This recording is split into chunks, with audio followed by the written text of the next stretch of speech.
শুধুই মিসাইল, তাতেই কুপোকাত আমেরিকা। যুদ্ধবিমান নেই, রণতরী নেই, অত্যাধুনিক রাডার নেই, শুধু মিসাইল। আর সেই মিসাইল দিয়েই বিশ্বের সবচেয়ে শক্তিশালী সামরিক বাহিনীকে থামিয়ে দিল ইরান। যুদ্ধটা শুরু হয়েছিল এভাবে। একদিকে মার্কিন ইসরায়েল জোট, অত্যাধুনিক F-35, সর্বাধুনিক রাডার ব্যবস্থা, বিলিয়ন ডলারের সামরিক যন্ত্রপাতি। অন্যদিকে ইরান, নিষেধাজ্ঞায় জর্জরিত, পশ্চিমা অস্ত্র বাজার থেকে বিচ্ছিন্ন, কিন্তু হাতে আছে নিজের তৈরি মিসাইল। যুদ্ধ শুরু হলো, আর ইরান দেখিয়ে দিল প্রযুক্তিগত শ্রেষ্ঠত্ব মানেই যুদ্ধে জয় নয়। 3 রাতের সে ভয়াবহ সংঘাত, টানা 3 রাত। প্রথম রাত সরাসরি ইসরায়েলের ভূখণ্ডে ব্যালিস্টিক মিসাইল, একের পর এক নিখুঁত লক্ষ্যে, শত্রু বুঝে ওঠার আগেই আঘাত। দ্বিতীয় রাত এবার সরাসরি মার্কিন বাহিনীর মুখোমুখি, মধ্যপ্রাচ্যের 3টে দেশে একসাথে হামলা, মার্কিন লক্ষ্যবস্তু একের পর এক ধ্বংস। তৃতীয় রাত ইরান থামল না, উল্টো আরও তীব্র হলো। মোট 18টি ভিন্ন ভিন্ন মার্কিন স্থাপনায় একযোগে মিসাইল হামলা। শুধু জর্ডানের একটি মার্কিন ঘাঁটিতে ছোড়া হলো 12টি মিসাইল। ধ্বংস হলো অত্যাধুনিক মার্কিন যুদ্ধবিমান F-15, F-16, F-35। Crore crore ডলারের সামরিক সম্পদ মাটিতে মিশে গেল। ট্রাম্পের হুমকি, ইরানের জবাব। এরপর মাঠে নামলেন ডোনাল্ড ট্রাম্প নিজে। কড়া ভাষায় হুঁশিয়ারি দিলেন, 24 ঘন্টার আলটিমেটাম, হয় সব দাবি মেনে নাও, নয়তো ভয়াবহ বোমা হামলার মুখোমুখি হও। তেহরান কি করল? চুপ করল না, মাথা নোয়াল না, উল্টো শত শত মিসাইল মার্কিন লক্ষ্যবস্তুর দিকে তাক করে রাখল। বার্তাটা পরিষ্কার ছিল, হামলা শুরু হওয়া মাত্রই জবাব যাবে, এবং জবাব হবে ভয়াবহ। যে মুহূর্তে ইতিহাস বদলে গেল। তারপর যা হলো তা বিশ্বকে স্তব্ধ করে দিল। ট্রাম্প পিছিয়ে গেলেন, নিজের সোশ্যাল মিডিয়া এক্সে পোস্ট করলেন যুদ্ধ বন্ধের ঘোষণা। বললেন যত দ্রুত সম্ভব আনুষ্ঠানিক চুক্তি হবে। পরাশক্তি আমেরিকা, পারমাণবিক অস্ত্রের মালিক, বিশ্বের সর্বোচ্চ সামরিক বাজেট, কিন্তু ইরানের মিসাইলের ভয়ে সরে দাঁড়ালো। এই মুহূর্তটাই ইতিহাসে লেখা থাকবে। মার্কিন যুদ্ধবিমান ব্যয়বহুল, পাইলট প্রশিক্ষণে লাগে বছরের পর বছর। একটি F-35 এর দাম $100 মিলিয়ন, আর একটি ব্যালিস্টিক মিসাইল তুলনামূলক অনেক সস্তা, তৈরি করা যায় নিজের দেশেই, নিষেধাজ্ঞা দিয়ে আটকানো কঠিন। ইরান সেটাই বুঝেছিল বছরের পর বছর আগে। যখন পশ্চিমারা অস্ত্র নিতে অস্বীকার করেছিল, তখন তেহরান নিজের মিসাইল কার্যক্রম গড়ে তুলেছিল। আজ সেই বিনিয়োগের ফল পেল ইরান। পুরো বিশ্ব এখন নতুন করে ভাবছে, মার্কিন সামরিক শক্তির বিরুদ্ধে শুধু মিসাইল দিয়ে টিকে থাকা, এটা কেউ সম্ভব মনে করেনি। ইরান সেটা করে দেখালো। শুধু টিকেই থাকলো না, মার্কিন স্থাপনা ধ্বংস করলেও, মার্কিন যুদ্ধবিমান নামিয়ে আনলো, এবং শেষ পর্যন্ত আমেরিকাকে আলোচনা টেবিলে আসতে বাধ্য করল।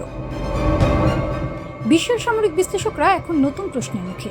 আধুনিক যুদ্ধ কি আর শুধু বিমানবাহী রণতরী আর যুদ্ধবিমানের খেলা, নাকি সঠিক মিসাইল কৌশলী বদলে দিতে পারে যুদ্ধের ফলাফল? ইরান উত্তর দিয়ে দিয়েছে, নায়কের আসনে তেহরান, যুদ্ধ শেষে হিসাব মেলানো যাক। ইরান যা হারিয়েছে কিছু স্থাপনা, কিছু সামরিক অবকাঠামো। ইরান যা পেয়েছে বিশ্বের সামনে নিজের মিসাইল শক্তির প্রমাণ, আমেরিকার পিছু হটারের দৃশ্য, আঞ্চলিক পরাশক্তি হিসেবে নতুন মর্যাদা। একসময়ে পশ্চিমারা ভেবেছিল নিষেধাজ্ঞা দিয়ে ইরানকে ভাঙা যাবে, কূটনৈতিক চাপে তেহরান মাথা নোয়াবে। ইরান তা করেনি।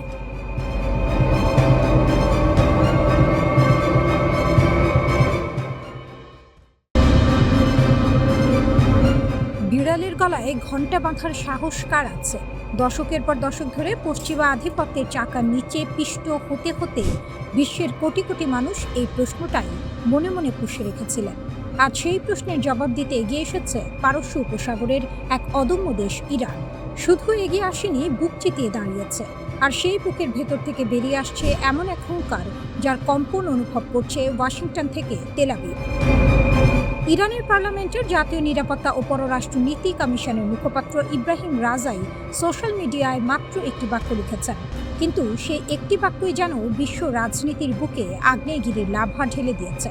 তিনি বলেছেন, ইরানের ওপর আবার হামলা হলে 90% পর্যন্ত ইউরেনিয়াম সমৃদ্ধকরণ হতে পারে। শুনতে প্রযুক্তিগত মনে হলেও এই 90% সংখ্যাটি আন্তর্জাতিক পরমাণু শক্তি সংস্থার ভাষায় অস্ত্রমানের ইউরেনিয়ামের একেবারে দোরগোড়ায় দাঁড়িয়ে থাকার সংকেত। অর্থাৎ তেহরান এবারে সরাসরি বলে দিচ্ছে, পারমাণবিক অস্ত্রের চাবিকাঠি তাদের হাতের কাছেই আছে, শুধু তালা খোলার অপেক্ষা। এতদিন ইরান সবসময় বলে এসেছে তাদের পারমাণবিক কর্মসূচি শান্তিপূর্ণ, বিদ্যুৎ উৎপাদন, চিকিৎসা গবেষণা, বৈজ্ঞানিক উন্নয়নের জন্য। কিন্তু এখন সেই আনুষ্ঠানিক ভাষ্যের মুখোশ সরিয়ে তেহরান যে বার্তা দিচ্ছে তা স্পষ্ট। এটি শক্তির ভাষা, এটি ভয় দেখানোর ভাষা, এটি এমন এক বার্তা যেখানে ইরান বলতে চাইছে, আমরা আর থামব না। ইরান কখনোই তাদের পারমাণবিক ও ক্ষেপণাস্ত্র কর্মসূচি থেকে এক চুলো পিছিয়ে আসবে না। ইরানের জনগণ যেভাবে স্থল, আকাশ ও সমুদ্র সীমা রক্ষা করে, ঠিক তেমনিভাবেই রক্ষা করবে দেশের পারমাণবিক ও মিসাইল প্রযুক্তি। ইরান বলছে, পারস্য উপসাগরে অস্থিতিশীলতার মূল কারণই হচ্ছে মার্কিন সামরিক উপস্থিতি। তেহরান কটাক্ষ করে বলেছে, মার্কিন ঘাঁটিগুলো এতটাই দুর্বল যে নিজেদের নিরাপত্তাই নিশ্চিত করতে পারছে না, অন্যদের নিরাপত্তা দেবে কিভাবে? পার্লামেন্ট স্পিকার মোহাম্মদ বাঘের গালিবাফ এই উত্তপ্ত পরিস্থিতিতে আরেক দফা ঠান্ডা জল ঢেলে দিয়েছেন প্রতিপক্ষের ঘাড়ে। তিনি স্পষ্ট বলেছেন, ইরানের সশস্ত্র বাহিনী এখন পুরোপুরি প্রস্তুত। যে কোনো উস্কানি, যে কোনো হামলা, যে কোনো আকস্মিক আক্রমণের জন্য বিকল্প পরিকল্পনাও তৈরি। আর সেই পরিকল্পনা দেখলে প্রতিপক্ষ বিস্মিত হবে। গত ফেব্রুয়ারিতে যুক্তরাষ্ট্র ও ইসরায়েলের যৌথ হামলার পর পরিস্থিতি যখন দ্রুত বদলে যাচ্ছিল, তেহরান পাল্টা জবাবে শুধু ইসরায়েল নয়, উপসাগরীয় অঞ্চলে মার্কিন মিত্রদের লক্ষ্য করে অভিযান শুরু করে। এরপর যখন হরমুজ প্রণালী বন্ধ হয়ে গেল, তখন বিশ্ব বুঝে গেল এটি কেবল আঞ্চলিক সংঘাত নয়, এটি বৈশ্বিক অর্থনীতির টুটি চেপে ধরার ক্ষমতার লড়াই। পাকিস্তানের মধ্যস্থতায় এপ্রিলে অস্থায়ী যুদ্ধবিরতি হলেও মূল প্রশ্নগুলো অমীমাংসিতই রয়ে গেছে। দুই পক্ষ প্রকাশ্যে কঠোর অবস্থানে অনড়। এক পক্ষ বলছে পিছাবে না, অন্য পক্ষ বলছে ভয় পায় না।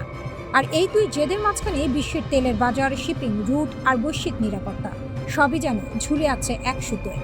যুক্তরাষ্ট্র ভেবেছিল চাপ বাড়ালেই ইরান নরম হবে, কিন্তু মধ্যপ্রাচ্যের এই অদম্য ঘোড়া উল্টো বার্তায় দিল, যুদ্ধ চায় না, কিন্তু যুদ্ধ চাপিয়ে দিলে জবাব হবে দাঁত ভাঙা। ইরানের হুঙ্কারে আজ ওয়াশিংটন যেন ভেজা বিড়াল, না পারছে পাল্টা হুমকি দিতে, না পারছে সরাসরি হামলায় যেতে। পরাশক্তির তালিকায় নতুন নাম লেখানোর দ্বার প্রান্তে দাঁড়িয়ে ইরান। ইসরায়েল আর আমেরিকার দুঃস্বপ্ন এবার বাস্তব রূপ নিতে চলেছে কি?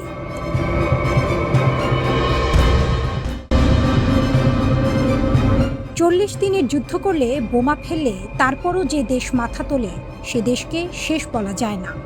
ইরান এখন ঠিক সেই জায়গায় দাঁড়িয়ে। একদিকে ট্রাম্পের ট্রুথ সোশ্যালে যুদ্ধংদেহী পোস্ট, অন্যদিকে পেন্টাগনের অপারেশন এপিক ফিউরি 2 এর পরিকল্পনার গুঞ্জন। তবু তেহরান টলেনি, মাথা নোয়নি, বরং পাল্টা বার্তা দিয়েছে। হুমকির ভাষায় কথা বললে জবাব পাবে, সম্মানের ভাষায় কথা বললে সম্মান পাবে। ইরানের পররাষ্ট্রমন্ত্রী আব্বাস আরাকচি ব্রিক্স সম্মেলনে দাঁড়িয়ে যা বললেন, সেটা কূটনৈতিক ভাষণ নয়, সেটা পোড়া মাটি থেকে উঠে আসা আওয়াজ। তিনি বলেছেন, আমেরিকার হুমকি নতুন নয়, দশকের পর দশক ধরে এই ভয় দেখানো চলছে, কিন্তু ফলাফল কি? শূন্য। 40 দিনের যুদ্ধে যা পেয়েছে তার চেয়ে বেশি পাবে না। ইরান চাপে বাঁকে না, এটা তারা দেখেছে, অভিজ্ঞতা নিয়েছে। এই কথাগুলো ফাঁকা আস্ফালন নয়, পেছনে আছে একটি সামরিক বাস্তবতা যা ওয়াশিংটন ও তেল আবিবের ঘুম কেড়েছে। ইরানের হাতে আজ মধ্যপ্রাচ্যের সবচেয়ে বড় ও বৈচিত্র্যময় ক্ষেপণাস্ত্র ভাণ্ডার। মার্কিন সেন্ট্রাল কমান্ডের 2022 সালের হিসাব বলছে 3000-এর বেশি ব্যালিস্টিক ক্ষেপণাস্ত্র। শাহাব 3, সেজ্জিল, খোররামশার, এগুলোর পাল্লা 2000 কিলোমিটার পর্যন্ত, ইসরায়েল থেকে পূর্ব ইউরোপ পর্যন্ত পৌঁছাতে পারে। আর এখন ইরানি গণমাধ্যম থেকে আসছে আরও শীতল সংবাদ। 500টি আন্তঃমহাদেশীয় ব্যালিস্টিক ক্ষেপণাস্ত্র বা ICBM প্রস্তুত করা হচ্ছে। নিউ ইয়র্ক, ওয়াশিংটন ডিসি, এই শহরগুলোর নাম উঠছে সম্ভাব্য লক্ষ্যবস্তু হিসেবে। আলাদাভাবে গুঞ্জন উঠেছে উত্তর কোরিয়ার হোয়াসং 15 ক্ষেপণাস্ত্রের প্রযুক্তি ইরানে পৌঁছেছে, যে ক্ষেপণাস্ত্রের পাল্লা প্রায় 13,000 কিলোমিটার, আমেরিকার মূল ভূখণ্ড পর্যন্ত। নিশ্চিত প্রমাণ এখনো নেই, কিন্তু পশ্চিমে উদ্বেগে ঢেউ উঠেছে। ইরানের এই শক্তির ভিত তৈরি হয়েছে দশকের পর দশকে নিষেধাজ্ঞার বেড়াজাল পেরিয়ে চীন ও উত্তর কোরিয়ার সহায়তায়। পর্বতের গভীরে খোদাই করা ক্ষেপণাস্ত্র শহর, শত শত মিটার নিচে চাপা পড়া সুরক্ষিত ঘাঁটি, এগুলো ধ্বংস করা মুখের কথা নয়। 40 দিন বোমা পড়েছে, তবু সব শেষ হয়নি। অন্যদিকে ট্রাম্প সোশ্যাল মিডিয়ায় যুদ্ধ জাহাজের ছবি পোস্ট করেছেন, মানে ঝড়ের আগের নীরবতা। পেন্টাগন নাকি 3টি পরিকল্পনা নিয়ে ভাবছে। একটিতে ইরানের সামরিক ঘাঁটি ও অবকাঠামোয় তীব্র হামলা, দ্বিতীয়টিতে বিশেষ বাহিনী পাঠিয়ে ভূগর্ভস্থ পারমাণবিক স্থাপনা সুরক্ষিত করা, আর তৃতীয়টিতে হক দ্বীপ দখল, ইরানের তেল রপ্তানির প্রাণকেন্দ্র। প্রতিরক্ষামন্ত্রী পিট হেগসেথ কংগ্রেসে বলেছেন, প্রয়োজনে আরও বাড়ানোর পরিকল্পনাও আছে। কি পরিকল্পনা খুলে বলেননি, কিন্তু আলোচনার টেবিলে সব থমকে আছে। পরোক্ষ আলোচনা চলছে, কিন্তু দুই পক্ষই একে অপরের দাবিকে অবাস্তব বলে উড়িয়ে দিচ্ছে।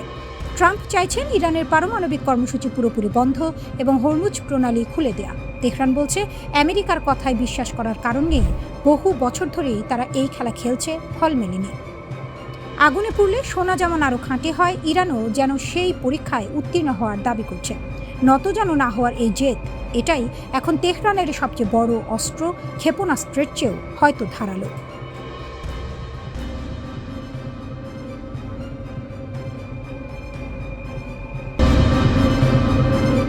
আমেরিকা আর ইসরায়েলের মিলিত আঘাতে ইরান ক্ষতবিক্ষত, কিন্তু হার মানেনি।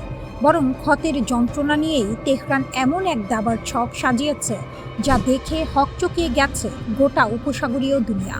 আহত বাঘ সবচেয়ে বিপজ্জনক, এই সত্য আজ হাড়ে হাড়ে টের পাচ্ছে রিয়াদ থেকে আবুধাবি। যুদ্ধের ধোঁয়া এখনো পুরোপুরি কাটেনি। মার্কিন ইসরায়েলি ক্ষেপণাস্ত্রের আঘাতে ইরানের অবকাঠামো বিধ্বস্ত, কিন্তু তেহরানের কূটনৈতিক মেরুদণ্ড টানটান। ইরানের পররাষ্ট্রমন্ত্রী যখন নয়াদিল্লিতে ব্রিক্স সম্মেলনে যোগ দিচ্ছেন, তখন একই সময়ে উপসাগরে ইরানি কর্মকাণ্ড চলছে অব্যাহত গতিতে। এটাই ইরানের রণকৌশল, এক হাতে কূটনীতি, অন্য হাতে শক্তি প্রদর্শন। সৌদি আরব পরিস্থিতি বুঝতে পেরেছে। রিয়াদের বিশ্লেষকরা একটাই কথা বলছেন, ইরান জাবান নয়, আহত হয়েছে কিন্তু নিঃশেষ হয়নি।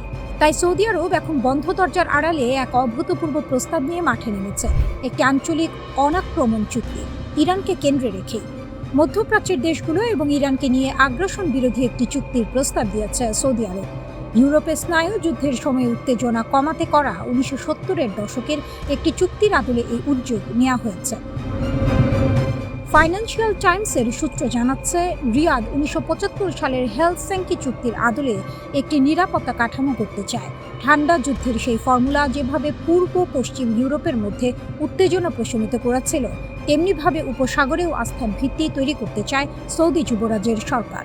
ইউরোপীয় কূটনীতিকরাও এই পরিকল্পনায় আগ্রহ দেখাচ্ছেন। এটা ছোট কথা নয়, ইরান বিরোধী শিবির থেকে স্বীকৃতি মিলছে যে তেহরানকে বাদ দিয়ে উপসাগরের সমীকরণ মেলে না।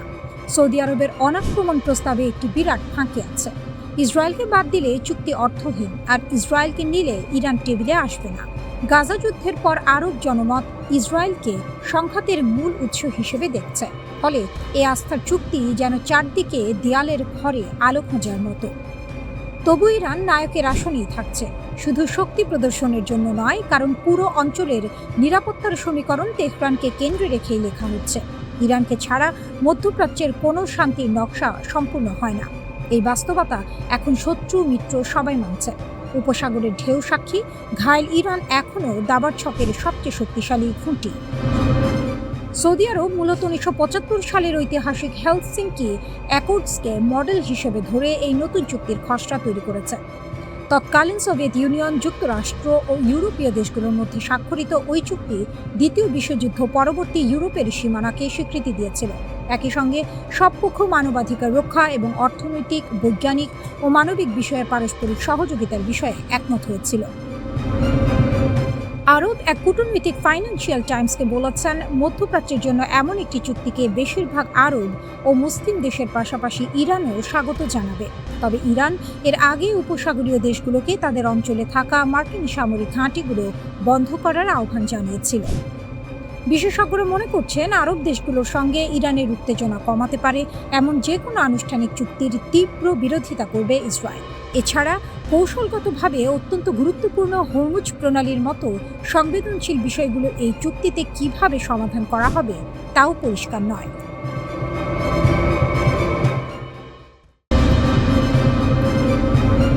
ইসরায়েলের আকাশে আগুনের ফুলকি উঠতেই মধ্যপ্রাচ্যের বাতাস বদলে গেল। বেইত-শেমেশের রাত যেন আচমকা যুদ্ধের মোহরা নয়, বরং ইতিহাসের গোপন দরজা খুলে দেয়া এক বিস্ফোরণ। যে বিস্ফোরণের শব্দ শুধু কংক্রিট কাঁপায়নি, কাঁপিয়ে দিয়েছে তেল আবিবের আত্মবিশ্বাসও। আর ঠিক সেখানেই নতুন করে নায়কের আসনে উঠে এসেছে ইরান। কারণ বহুদিন ধরেই তেহরান বলে আসছিল, ইসরায়েলের তথাকথিত অভেদ্য ঢাল আসলে কাঁচের দেয়াল, এক ধাক্কায় চুরমার হয়ে যেতে পারে।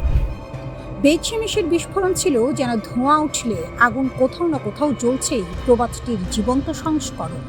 ইসরায়েলি কর্তৃপক্ষ বলছে এটি ছিল পরিকল্পিত পরীক্ষা।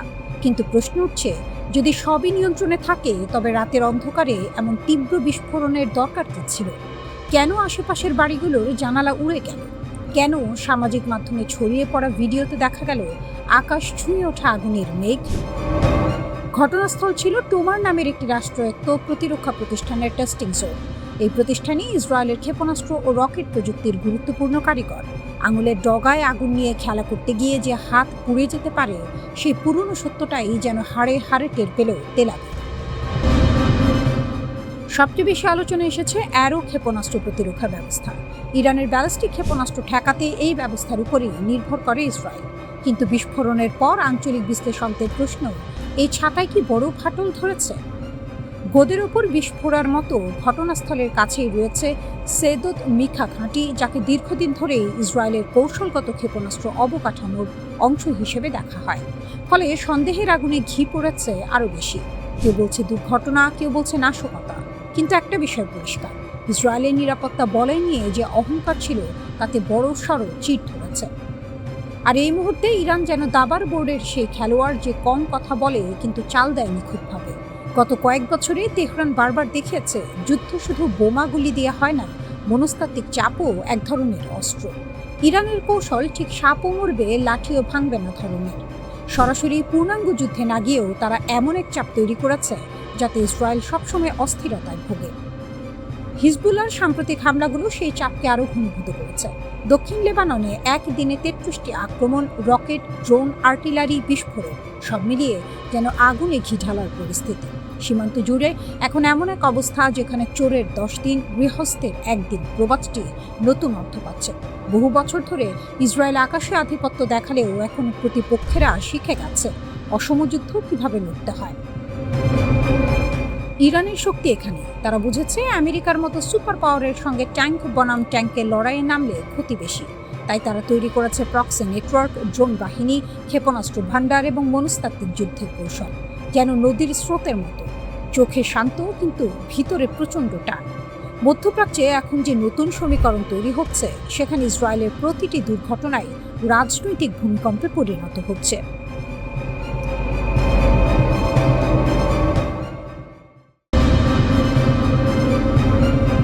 নেতানিয়াহু বাংকারে, হিজবুল্লাহ ড্রোন আকাশে, ইসরায়েলের মাথায় বাজ। ড্রোনের শব্দ শুনেই দৌড়, বাংকারে আশ্রয়। ইসরায়েলের প্রধানমন্ত্রী বেনিয়ামিন নেতানিয়াহু, যে মানুষটা নিজেকে মধ্যপ্রাচ্যের সবচেয়ে শক্তিশালী নেতা ভাবেন, তিনি সেদিন উত্তর সীমান্তের স্লোমি শহরে সফর করতে গিয়ে হিজবুল্লাহ ড্রোনের কাছ থেকে পালিয়ে বাঁচলেন। ইরানের ছায়ায় বেড়ে ওঠা হিজবুল্লাহ এখন এতটাই শক্তিশালী যে ইসরায়েলের রাষ্ট্রপ্রধানও তাদের নিশানার বাইরে নয়। যেদিন নেতানিয়াহু বাংকারে ঢুকলেন, স্লোমি ইসরায়েলের উত্তর সীমান্তের একটি ছোট্ট শহর, লেবানন সীমান্ত থেকে মাত্র কয়েক কিলোমিটার দূরে। নেতানিয়াহু সেদিন সামরিক পরিদর্শনে গিয়েছিলেন সৈন্যদের মনোবল বাড়াতে, ক্যামেরার সামনে বীরত্বের ভাষণ দিতে। কিন্তু বিধি বাম। হঠাৎ বেজে উঠল সাইরেন। আকাশে হিজবুল্লাহ ড্রোন, নিরাপত্তা রক্ষীরা মুহূর্তের মধ্যে নেতানিয়াহুকে টেনে নিয়ে ঢুকিয়ে দিল বাংকারে। সফর বাধাগ্রস্ত, কার্যক্রম স্থগিত। আর ইসরায়েলের গণমাধ্যমে শুরু হলো তীব্র সমালোচনার ঝড়। হিব্রু ভাষার সংবাদ মাধ্যমে এই ঘটনাকে বলেছে ইসরায়েলের নিরাপত্তার বড় ব্যর্থতা। কারণ শুধু প্রধানমন্ত্রী নন, একই সময়ে আরেকটি হিজবুল্লাহ ড্রোন তাক করেছিল আইডিএফ এর উত্তরাঞ্চলীয় কমান্ডার রাফি মিলোর গাড়িকে। দক্ষিণ লেবাননে মাঠ পরিদর্শনে থাকা মিলোর কনভয় থেকে ড্রোনটি বিস্ফোরিত হয়েছে মাত্র কয়েক মুহূর্ত পর। অর্থাৎ চুলের ব্যবধানে বেঁচে গেছেন ইসরায়েলের শীর্ষ সামরিক কমান্ডার। এটা কাকতালীয় নয়, হিজবুল্লাহ একই দিনে দুটো শীর্ষ লক্ষ্যবস্তুকে একসঙ্গে ধাওয়া করেছে। এই ক্ষমতা ও পরিকল্পনা দেখে শিউরে উঠছেন ইসরায়েলি সামরিক বিশেষজ্ঞরাও। আয়রন ডোম এখন লোহার খাঁচা। ইসরায়েলের সামরিক অহংকারের সবচেয়ে বড় প্রতীক ছিল আয়রন ডোম, বিশ্বের সেরা ক্ষেপণাস্ত্র প্রতিরক্ষা ব্যবস্থা, হাজারে হাজারে রকেট আটকে দেওয়ার রেকর্ড। কিন্তু হিজবুল্লাহ এবার সেই অহংকারের মূলে কুঠারাঘাত করেছে। এক মাসে 5টি আয়রন ডোম ইউনিট ধ্বংস, মিলিটারি ওয়াচ ম্যাগাজিনের তথ্য এটি। আগে হিজবুল্লাহ রকেট ছুটত, আয়রন ডোম আটকাত, কিন্তু এবার কৌশল বদলেছে পুরোপুরি। রকেট ঠেকানোর যন্ত্রকেই ধ্বংস করো। লয়টারিং মিউনিশন আর প্রেসিশন গাইডেড ড্রোন দিয়ে আগে চিহ্নিত করো আয়রন ডোমের রাডার ও লঞ্চার, তারপর নিখুঁত আঘাতে গুড়িয়ে দাও। কমান্ডার মিলও নিজেই স্বীকার করেছেন, হিজবুল্লাহ ইসরায়েলের প্রত্যাশার চেয়ে দ্রুততায় নিজেদের সামরিক শক্তি পুনর্গঠন করে নিয়েছে। এখন পর্যন্ত লেবানন অভিযানে 1243 জন ইসরায়েলি সৈনিক আহত হয়েছেন। এই সংখ্যা বলছে উত্তর সীমান্তে যুদ্ধের মূল্য দিন দিন বাড়ছে। ইরানের বড় দাবা চাল। এই পুরো যুদ্ধচিত্রের পেছনে যার হাত, তিনি তেহরানে বসে আছেন। ইরান এবার একটি মাস্টার স্ট্রোক খেলেছে, হিজবুল্লাহ রণাঙ্গনকে সরাসরি যুক্ত করে দিয়েছে নিজের পারমাণবিক আলোচনার সঙ্গে। মানে আমেরিকার সাথে যে কোনো বড় চুক্তিতে লেবাননের যুদ্ধ বন্ধের বিষয়টি আনতে হবে, এক টেবিলে সব হিসাব চুকাতে হবে। এই কৌশলে ইরান একসঙ্গে 3টি ফ্রন্টে চাপ তৈরি করছে। হিজবুল্লাহ দিয়ে ইসরায়েলকে, মিসাইল দিয়ে মার্কিন ঘাঁটিকে, আর কূটনৈতিক শর্ত দিয়ে ওয়াশিংটনকে। শত্রুকে 3 দিক থেকে ঘিরে ধরার এই কৌশল রণনীতির পাঠ্যপুস্তকেও বিরল। একসময় ইসরায়েল ভাবত হিজবুল্লাহ তার আঙিনায় আসার সাহস পাবে না। নেতানিয়াহু ভাবতেন তিনি অপ্রতিরোধ্য। আয়রন ডোমকে অভৃত মনে করত তেল আবিব। সেই সব ধারণার কবর খুঁড়ছে হিজবুল্লাহর ড্রোন, আর সেই ড্রোনের পথ দেখাচ্ছে তেহরান।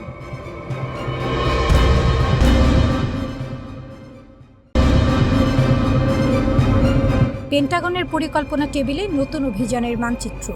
ইসরায়েলের সামরিক মহলে চাপা উত্তেজনা। গত মাসে কার্যকর হওয়া যুদ্ধবিরতির পর ইরানে আবারও নতুন করে বড় ধরনের হামলা চালানোর জন্য সবচেয়ে জোরালো প্রস্তুতি নিচ্ছে ইসরায়েল ও যুক্তরাষ্ট্র। আগামী সপ্তাহের শুরুর দিকে এই হামলা শুরু হতে পারে বলে মধ্যপ্রাচ্যের 2 কর্মকর্তার বরাত দিয়ে এক প্রতিবেদনে জানিয়েছে মার্কিন সংবাদ মাধ্যম দ্য নিউ ইয়র্ক টাইমস। মাস যায়নি, মার্কিন বোমায় ইরানের ক্ষেপণাস্ত্র কেন্দ্র ধুলোয় মিশেছিল। বাইরে থেকে মনে হয়েছিল খেলা শেষ, কিন্তু যে লাউ সেই কুদু। হরমুজ প্রণালী বারবার 33টি ক্ষেপণাস্ত্র কেন্দ্রের মধ্যে 30টি এরই মধ্যে আবার সচল হয়েছে। মার্কিন গোয়েন্দারা নিজেরাই স্বীকার করছেন ইরান তাদের ভূগর্ভস্থ স্থাপনাগুলোতে দ্রুত নিয়ন্ত্রণ পুনরুদ্ধার করেছে। ইরানের পার্লামেন্টের স্পিকার গালিবাফ সামাজিক মাধ্যমে লিখেছেন, যে কোনো আগ্রাসনের উপযুক্ত জবাব দিতে আমাদের সশস্ত্র বাহিনী প্রস্তুত। তারা বিস্মিত হবে। একথা ফাঁকা আওয়াজ নয়। যে জাতি 40 বছর ধরে অবরোধের মধ্যে টিকে থেকেছে, নিষেধাজ্ঞার শিকলে বাঁধা পড়েও নিজেদের পারমাণবিক কর্মসূচি চালিয়ে গেছে, তাদের সহজে ভাঙার কথা নয়। ওয়াশিংটনের 2 মুখ। ট্রাম্পের উপদেষ্টারা এখন 2 মেরুতে। একদল চাইছেন আলোচনার পথ খোলা রাখতে। তারা ইরানকে রাজি করাতে চাইছেন হরমুজ প্রণালী খুলে দিতে, যাতে ট্রাম্প নিজেকে বিজয়ী বলে দাবি করতে পারেন। অন্য দল চাইছেন আরও বোমা, আরও চাপ। পেন্টাগন ইতিমধ্যে পুরনো অপারেশন এপিক ফিউরির নতুন সংস্করণ তৈরি করে রেখেছে। নতুন নাম, পুরনো খেলা। 50,000-এর বেশি মার্কিন সেনা, 2টি বিমানবাহী রণতরী, 1 ডজনের বেশি ডেস্ট্রয়ার, সবই তৈরি। জেনারেল ড্যানকিন সিনেটে বলেছেন, নির্দেশ পাওয়া মাত্রই অভিযান শুরু হবে। আরও ভয়ঙ্কর পরিকল্পনা আছে। ইস্পাহান পারমাণবিক কেন্দ্রের মাটির গভীরে যে আছে, সেটা ধ্বংস করতে বিশেষ বাহিনী সরাসরি মাটিতে নামানোর কথা ভাবা হচ্ছে। মার্চ মাসেই সে উদ্দেশ্যে কয়েকশো বিশেষ কমান্ডো মধ্যপ্রাচ্যে পাঠানো হয়েছে। খার্কিভ দ্বীপ দখলেরও পরিকল্পনা আছে, ইরানের তেল রপ্তানির প্রাণকেন্দ্র। কিন্তু মার্কিন সামরিক কর্মকর্তারা ফিসফিস করে বলছেন, এই পথে জয় সহজ না। ইরান প্রতিবার ঘুরে দাঁড়িয়েছে, প্রতিবার। এই সমীকরণে একটা চুপচাপ খেলোয়াড় আছে, বেইজিং। হরমুজ প্রণালী দিয়ে যে তেল আসে তার বড় অংশ চীনের ঘরে যায়। তেহরান চীনের কৌশলগত মিত্র। সাপের মাথা না কাটলে সাপ মরে না, এটা ট্রাম্পের বিশ্বাস। ইরানের পারমাণবিক অস্ত্র তৈরির স্বপ্ন চিরতরে মুছে না দিলে তিনি সন্তুষ্ট নন। কিন্তু ইতিহাস বলে, মধ্যপ্রাচ্যে বড় শক্তির চূড়ান্ত বিজয় বলে কিছু হয় না। আফগানিস্তান মনে আছে, ইরাক মনে আছে। ইরান এখন কোণঠাসা, কিন্তু মরিয়া শত্রু সবচেয়ে বিপজ্জনক। হরমুজ প্রণালীর 30টি ক্ষেপণাস্ত্র কেন্দ্র চুপচাপ জেগে আছে। পরের গুলি কখন ছোটে, সেটাই এখন পৃথিবীর সবচেয়ে দামি প্রশ্ন। ইসরায়েলি সামরিক বাহিনী এবং দেশটির শীর্ষ নেতারা এর আগে জানিয়েছিলেন, মার্কিন বাহিনীকে সঙ্গে নিয়ে ইরানের বিরুদ্ধে তাদের এই অভিযানের মূল লক্ষ্য ছিল ইরানি শাসক গোষ্ঠীর সামরিক সক্ষমতা ধ্বংস করা, ইরানের পারমাণবিক ও ব্যালিস্টিক মিসাইল কর্মসূচি সহ দেশটির তৈরি করা সমস্ত হুমকি দূর করা এবং ইরানি জনগণের জন্য বর্তমান সরকারকে ক্ষমতাচ্যুত করার উপযুক্ত পরিস্থিতি তৈরি করা। তবে গত মাসে হওয়া যুদ্ধবিরতির কারণে ইসরায়েলের ঘোষিত এই লক্ষ্যগুলোর কোনোটিই এখনও পূরণ হয়নি।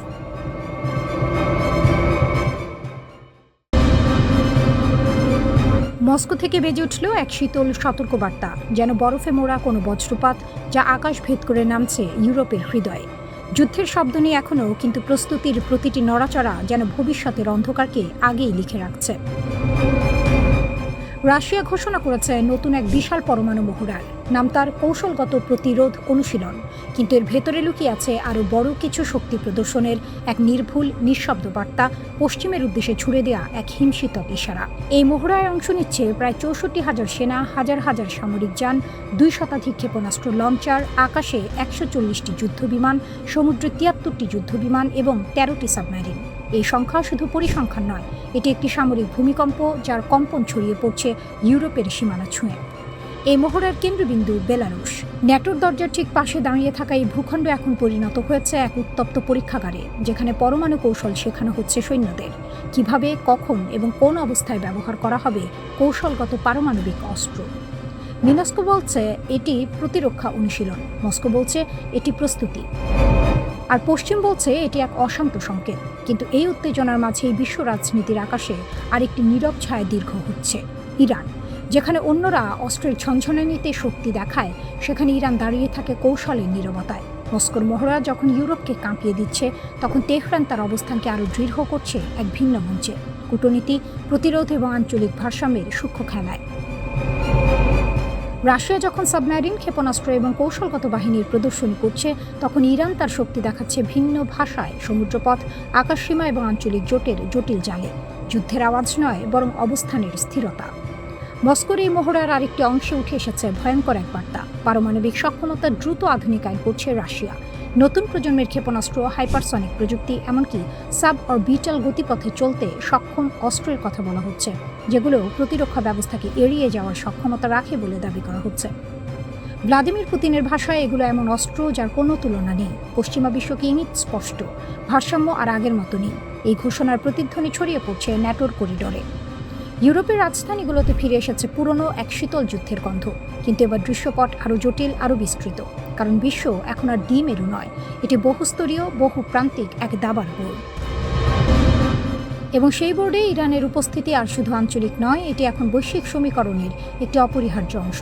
রাশিয়ার এই শক্তি প্রদর্শনের মাঝেই এক প্রশ্ন ঘুরপাক খাচ্ছে: ভবিষ্যতের সংঘাত কি শুধুই ইউরোপ কেন্দ্রিক থাকবে, নাকি মধ্যপ্রাচ্য, ইউরেশিয়া আর পারস্য উপসাগর এক নতুন সমীকরণে জড়িয়ে পড়বে?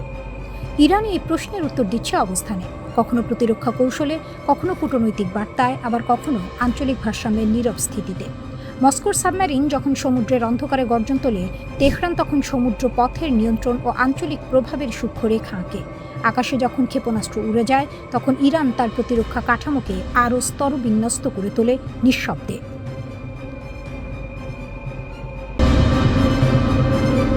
মধ্যপ্রাচ্যের আকাশে আবারও জমছে কালো মেঘ, কিন্তু এবার ঝড়টা যেন অন্যরকম, নিঃশব্দ, অদৃশ্য আর অনেক বেশি হিসেবে। প্রশ্নটা এখন সরাসরি: ইরান কি নতুন সশস্ত্র ফ্রন্ট খুলে এমন এক খেলা শুরু করতে যাচ্ছে, যেখানে প্রতিপক্ষ বুঝে ওঠার আগেই ঘায়েল হয়ে যাবে? তেহরান যেন দাবার বোর্ড সাজিয়ে ফেলেছে, গুটি নড়ছে ধীরে, কিন্তু লক্ষ্য সরাসরি রাজা। ইয়েমেনের হুথিদের একটা সময়ে অনেকেই স্থানীয় বিদ্রোহী ভেবেছিল, কিন্তু সময় প্রমাণ করেছে সেই ছোট আগুনই আজ আঞ্চলিক শক্তির বিরুদ্ধে বড় চ্যালেঞ্জ। এখন প্রশ্ন উঠছে, ইরান কি ঠিক সেই পথেই হাঁটছে? নতুন আরেকটি প্রক্সি শক্তি, নতুন এক অদৃশ্য বাহিনী? যুক্তরাষ্ট্র আর ইসরায়েল যেখানে সরাসরি শক্তি প্রদর্শনে বিশ্বাসী, ইরান সেখানে খেলছে দীর্ঘমেয়াদী খেলা। তারা জানে একটি সরাসরি যুদ্ধ মানে শুধু অস্ত্রের লড়াই না, বরং অর্থনীতি, কূটনীতি আর জনমতের লড়াইও। তাই তারা বেছে নিয়েছে অন্য রাস্তা। ব্রিগেডিয়ার জেনারেল মোহাম্মদ আকরাম ইনিয়া সরাসরি বলেছেন, নতুন ফ্রন্ট, নতুন অস্ত্র, নতুন কৌশল। এই তিনটি শব্দই এখন পুরো অঞ্চলের জন্য অ্যালার্ম বেল। কিন্তু এই নতুন বলতে আসলে কি বোঝাচ্ছে তেহরান? প্রথমত, প্রক্সি নেটওয়ার্কের বিস্তার। ইরান ইতিমধ্যেই মধ্যপ্রাচ্যের বিভিন্ন জায়গায় এমন শক্তির জাল বুনেছে, যেগুলো একদিকে স্থানীয়, অন্যদিকে কৌশলগতভাবে ইরানের সঙ্গে সংযুক্ত। এটা যেন মাকড়সার জাল, এক প্রান্তে টান দিলেই অন্য প্রান্ত কেঁপে ওঠে। দ্বিতীয়ত, অস্ত্রের বিবর্তন। সাম্প্রতিক যুদ্ধে শুধু মিসাইল আর আত্মঘাতী ড্রোন দিয়েই ইসরায়েলি স্থাপনাগুলোকে কাঁপিয়ে দিয়েছে তেহরান। এখন তারা বলছে এটা ছিল কেবল শুরু। রাশিয়ার সহায়তায় উন্নত মিসাইল প্রযুক্তি, দীর্ঘপাল্লার হামলা সক্ষমতা আর নতুন প্রজন্মের ড্রোন, সব মিলিয়ে ইরান যেন নিজের অস্ত্রাগারকে নতুন করে সাজিয়েছে। তৃতীয়ত, পারমাণবিক ছায়া। ইসরায়েলের প্রধানমন্ত্রী বেনিয়ামিন নেতানিয়াহু দাবি করেছেন, ইরানের কাছে পর্যাপ্ত সমৃদ্ধ ইউরেনিয়াম রয়েছে, যা 90% উন্নীত করলে পারমাণবিক অস্ত্র তৈরি সম্ভব। আর ইরানের পক্ষ থেকেও ইঙ্গিত দেওয়া হয়েছে, যদি আগ্রাসন বাড়ে তাহলে তারা সেই পথেই হাঁটতে পারে। এটা ঠিক যেন পিঠ দেয়ালে ঠেকে গেলে বাঘও থেমে থাকে না। এখন আসি সবচেয়ে গুরুত্বপূর্ণ জায়গায়, হরমুজ প্রণালী। বিশ্বের জ্বালানির প্রায় 20% এই সরু জলপথ দিয়ে যায়, আর সেই পথ এখন ইরানের প্রভাবের মধ্যে। মানে যুদ্ধ শুধু মিসাইল দিয়ে না, তেল দিয়েও লড়া হচ্ছে। যুক্তরাষ্ট্র এই সংকটের সমাধান খুঁজতে চীনের দ্বারস্থ হয়েছিল, কিন্তু ফল খালি হাতে ফেরা। এটা যেন ঢাকঢোল পিটিয়ে যাওয়া আর নিঃশব্দে ফিরে আসা। এই ব্যর্থতা যুক্তরাষ্ট্রের কৌশলগত দুর্বলতাকে এই সামনে এনে দিয়েছে। অন্যদিকে ইরান সময়টাকে কাজে লাগিয়েছে নিখুঁতভাবে। যুদ্ধবিরতির সময়টাকে তারা ব্যবহার করেছে পুনর্গঠনের জন্য। নতুন কৌশল, নতুন পরিকল্পনা, নতুন প্রস্তুতি। এখন তারা শুধু প্রতিরোধ করছে না, তারা প্রস্তুত আক্রমণের জন্য। মার্কিন গোয়েন্দা রিপোর্ট বলছে ইরান মধ্যপ্রাচ্য জুড়ে যুক্তরাষ্ট্রের সামরিক ঘাঁটিগুলোকে ঘিরে এক নতুন জাল তৈরি করেছে। মানে যুদ্ধ শুরু হলে সেটা হবে চারদিক থেকে চাপের খেলা। ইরান একা লড়বে না, তার নেটওয়ার্কে হবে আসল শক্তি। আর এই জায়গাতেই বদলে যাচ্ছে খেলার নিয়ম। আগে যুদ্ধ মানে ছিল দুই দেশের সেনাবাহিনীর মুখোমুখি সংঘর্ষ। এখন যুদ্ধ মানে একটি দেশের বিরুদ্ধে একাধিক অদৃশ্য শক্তির একযোগে আঘাত। এই নতুন বাস্তবতায় ইসরায়েল ও যুক্তরাষ্ট্রের জন্য চ্যালেঞ্জ অনেক বড়।